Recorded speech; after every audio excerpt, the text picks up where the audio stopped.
Did you certify to the correctness of the liquidation reports on the use of the DepEd confidential funds? Mr. Chair, wala kaming kakampi dito, walang maka-point of order para sa amin. How can you ask a resource person without giving him copies? Without giving him Mr. copies. Chair, point of order, Madam Mr. Vice Chair. President, please wait to be recognized. Give him copies. Pumalag si Vice President Sara Duterte habang tinatanong ng mga kongresista ang kanyang dating Special Disbursing Officer sa DepEd na si Edward Fajarda. Gate ng bise, bakit hindi agad binigyan ng kopya ng dokumento ang staff ng Office of the Vice President? Sa puntong ito, nagkasagutan din sina Vice President Duterte at Congresswoman Franz Castro. Representative Acop is asking our resource person, why is it that the Vice President is batting? Yes, Yes, ma'am. the point of order Kasi is wala dapat kaming ganon. kakampi dito, ma'am. Pero dapat Walang pakinggan maka-point 1 minute of recess declared by the order. chair. Well, point of order. Nang suspendihin ang pagdinig, napatayo ang bise at pinuntahan ng mga kongresista.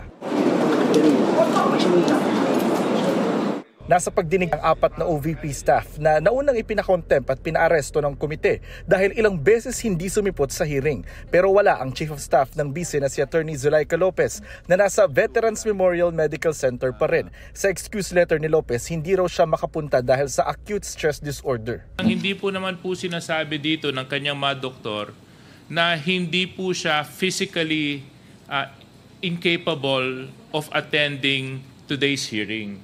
I just find it a little bit odd, Mr. Chair, na hindi binanggit dito na dahil sa kanyang kondisyon, hindi siya makakarating.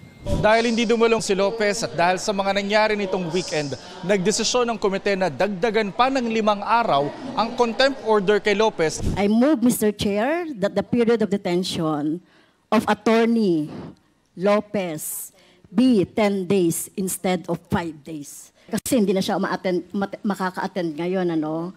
Talagang ano, no. So nakita naman natin sa history nung kanyang evasive attitude, behavior, at itong kinreate niya na sinasabi niya na nagpagsisinungaling niya na hindi naman siya hinaras or hindi naman siya na-barge yung kanyang yung room ay kasama na po yan. So yung lahat ng mga pangyayari, Mr. Chair.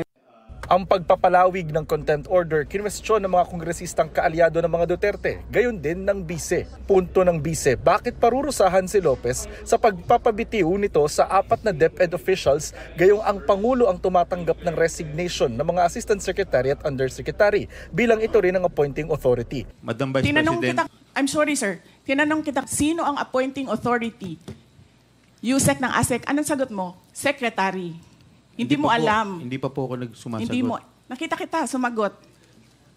Camera. Kita sumagot. Sinabi mo, Secretary. Chairman, motion to Hindi suspend niyo alam for 5 lahat minutes. 1 na minute ang recess. nag-a-appoint One ay minute President. suspension is declared by the chair. Kalaunan humupa ang tensyon at hiniling ng bise na i-reconsider ang pagpapalawig ng contempt order kay Lopez. You need to reconsider that extension of your detention. It was illegal in the first place. You asked the President why he accepted the resignation. Do not ask due process. If you have any question insofar as the actions of this committee are concerned, I think the proper remedy is for you to go to the court. Sir, I will go to court. Opo, pero Oo, that is pero your... araw-araw, you are depriving a person of her liberty while I await. That is precisely the point, ma'am. The- If our action of detaining your chief of staff is against the law, I think the proper remedy, and I think you're a lawyer, Yes, sir. the proper remedy is to go to the court. Sir, do you really want to show the Filipino people kung anong kaalaman ninyo sa batas? That is the decision of the committee as a whole. Tinutulungan ko lang kayo, sir, kasi napapahiya ang Pilipinas. Ganito ba ang House of Representatives?